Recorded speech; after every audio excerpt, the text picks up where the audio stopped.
안녕하세요. 이명기 목사입니다. 오늘은 여호수아 9장 묵상입니다. 이스라엘 백성에 대한 소문을 들은 가나안 주민들은 연합전선을 형성해서 이스라엘과 싸우려고 했습니다. 각 나라가 따로 떨어져서는 이스라엘을 이길 수 없다고 여겼기 때문에 힘을 합치려는 것이었습니다. 그러나 이스라엘의 승리는 하나님이 함께 하신 전쟁이기에 그들이 힘을 합친다고 이길 수 있는 일이 아니라는 것을 그들은 알지 못했습니다. 그런데 기브온 주민은 그들과 달리 먼 곳에서 온 것처럼 속여서 이스라엘과 화친을 맺고자 했습니다. 이렇게 거짓말을 한 이유는 이스라엘과 화친을 맺을 수 있는 조건을 마련하기 위해서였습니다.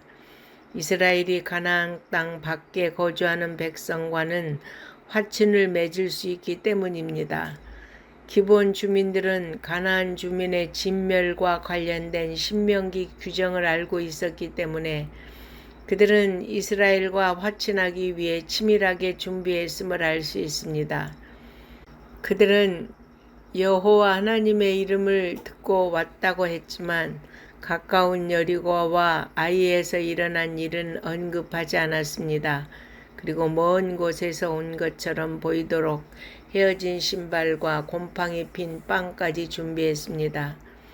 이스라엘은 하나님께 뜻을 구하지 않고 기브온 주민들을 살려주겠다고 맹세하고 말았습니다. 그럼에도 본문은 이들의 잘못에 대한 책망이나 심판을 언급하지 않습니다.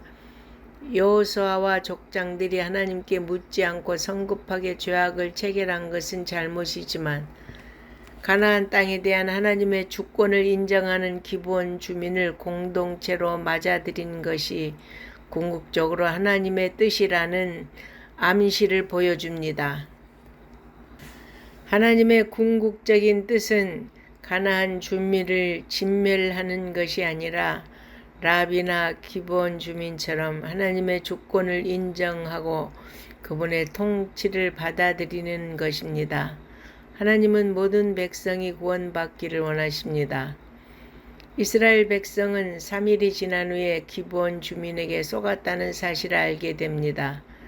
이스라엘 백성은 여호수아와 족장들이 여호와의 이름으로 언약을 체결을 했으므로 기브온 주민들을 칠 수 없게 되었기 때문에 지도자들을 원망했습니다. 여호수아와 지도자들은 기브온 주민들을 불러 자신들을 속인 이유를 확인하고 나서 그들을 하나님의 집을 위해 나무를 패며 물을 깃는 자가 되게 했습니다. 여호수아는 이들에게 성소의 직무를 맡김으로써 혹시 있을지 모를 우상 숭배의 위험을 차단하고자 한 것입니다. 기브온 주민은 여호수아의 결정을 흔쾌히 수용하고 여호와의 제단을 위해 나무를 패며 물을 깃는 일을 하면서 이스라엘 백성과 함께 살게 됩니다. 기브온은 후에 레위 지파의 성읍이 되었습니다. 솔로몬이 1000번제를 드렸던 산당은 기브온에 있었습니다. 포로 귀환 이후에도 기브온 주민은 느헤미야를 도와 성벽 재건에 힘썼습니다. 이는 기브온 주민들을 받아들이기로 한 여호수아와 족장들의 결정이 옳았음을 의미합니다. 기브온 주민들은 하나님과 그의 백성인 이스라엘 사람들에 의해 자신들의 생명을 잃게 될까봐 심히 두려워하였습니다. 이는 그들이 하나님을 공경하고 존중했다는 것을 의미합니다. 이처럼 하나님께 대한 두려움과 구원에 대한 열망은 다른 가나안 족속들이 다 멸망하는 가운데서도 그들을 구원에 이르게 하였습니다.